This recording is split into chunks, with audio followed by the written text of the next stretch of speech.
Hey, it's me back. T from the Pattersons. Take the train to Tibet.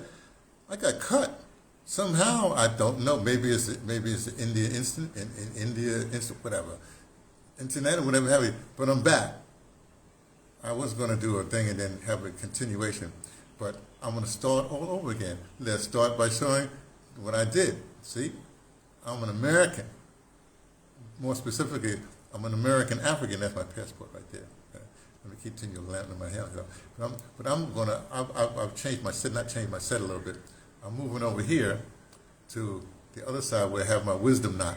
That's from the Akan peoples in West Africa. It's a symbol, that's my symbol. I'm gonna be rocking that symbol a lot these days.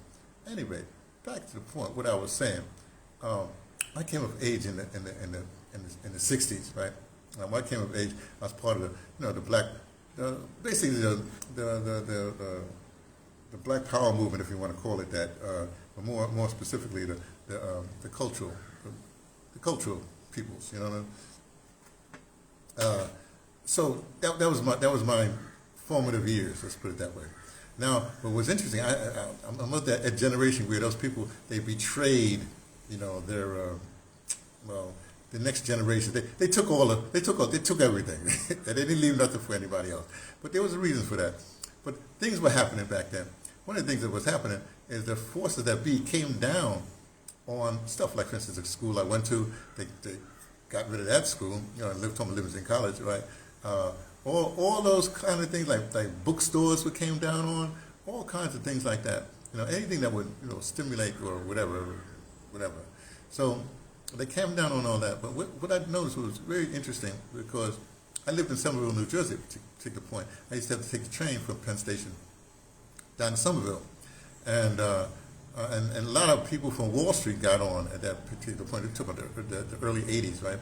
I know they were all like, how do you say it? I don't want to call them names, but they were like jerks.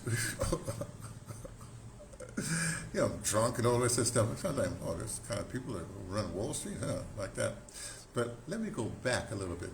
I noticed, like in the late '70s, they had the Republicans had this thing where they would catch law students when they were first going into school. But it was called something, right? Clarence Thomas is one of those people that came through that kind of thing, and they got him early, and then the Republicans groomed these people so that when they got into positions later on in life, then they become, then they'd still be agents of the Republicans. It's like what the Guptas did, talking about South African context, like what the Guptas did with the ANC Youth League. They became friends with them. Then when the Youth League grew up to be more into the influence in the party, then they would do favors for the Guptas. It's a long story. Let's leave that alone.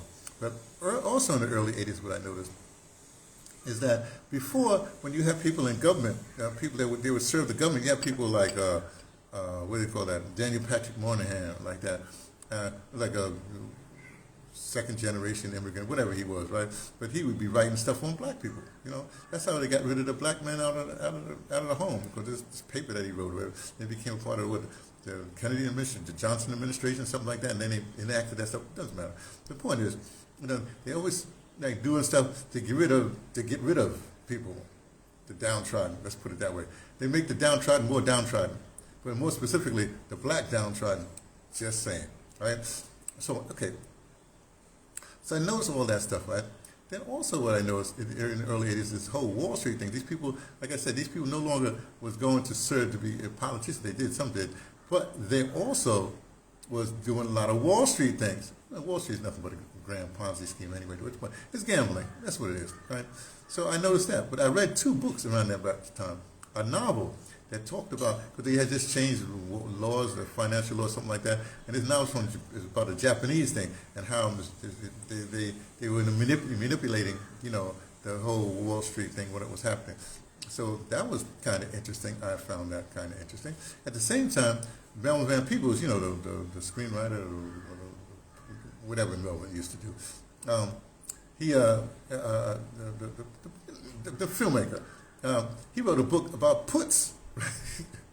Wall Street puts and how to make money with that, That was interesting. Because Melvin used to hang out with a lot of people that knew about that kind of stuff. Anyway, so he wrote a book about that. So I said, oh, this is interesting.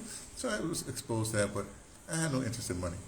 Okay, let's move a little forward here.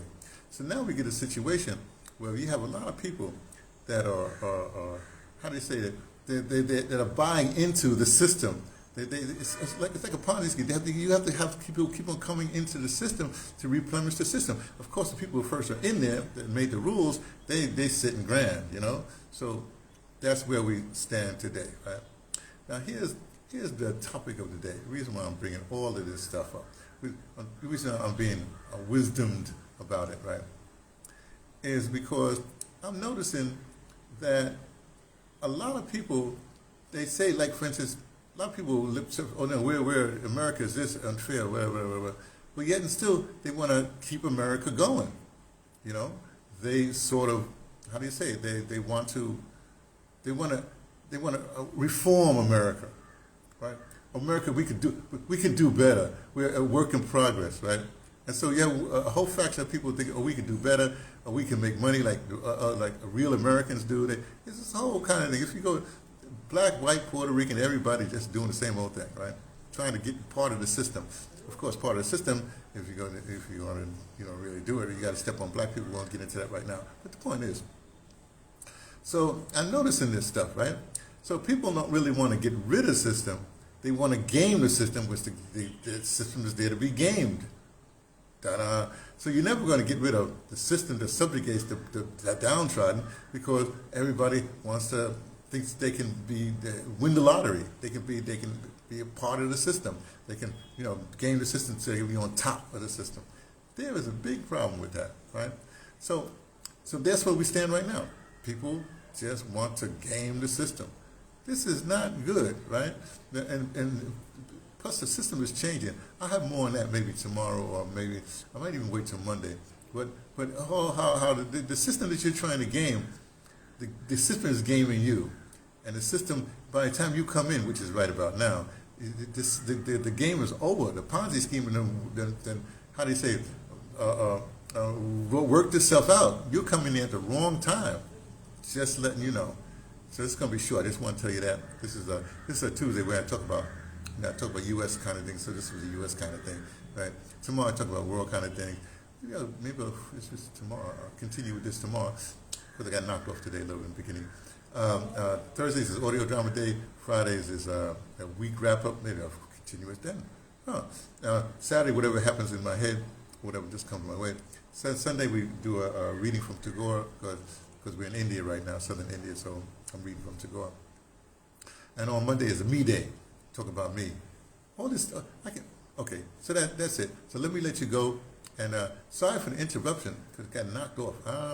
I think I know what happened, but it's no plot. Don't worry. It was a plot, but it wasn't a plot. Okay. I'll talk to you later. Bye.